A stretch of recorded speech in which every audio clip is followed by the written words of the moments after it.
بسم اللہ الرحمن الرحیم۔ السلام علیکم ورحمۃ اللہ۔ دوستو، آج کا میرا جو ٹاپک ہے وہ ہے کبھی بیوی کو ہدیہ اور تحفہ دیا کریں۔ ایک سنہری اصول یہ ہے کہ انسان وقتاً فوقتاً اپنی بیوی کو ہدیہ اور تحفہ دیتا رہے۔ ہم نے تجربے سے یہ بات دیکھی کہ جب منگنی ہو جاتی ہے اور نکاح کا انتظار ہوتا ہے تو اس وقت اپنی منگیتر کو اتنے ہدیے بھیجتے ہیں کہ بھرمار کر دیتے ہیں، اور جب نکاح ہو جاتا ہے تو پھر اسے سال بعد بھی ہدیہ دینا یاد نہیں ہوتا۔ یہ بہت بڑی غلطی ہے۔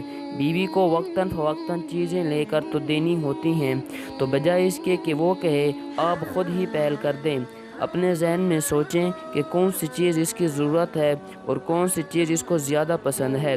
اگر وہ چیز آپ خود سے لے کر آئیں گے تو پھر بیوی کی خوشی کی انتہا نہ ہوگی۔ دینا تو ہوتا ہی ہے، لیکن بیوی جھگڑا کر لے تو پھر کیا فائدہ؟ بیوی بار بار کہہ کر کچھ لے تو اس کا کوئی اثر نہیں ہوتا۔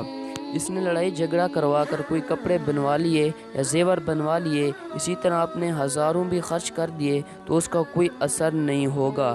لیکن بغیر کہے اور بغیر مانگے اپنی محبت سے آپ نے معمولی سی چیز بھی بیوی کو تحفے دے دی تو اس کو بہت بڑی نعمت سمجھے گی۔ امید کرتا ہوں کہ آپ کو میری یہ ویڈیو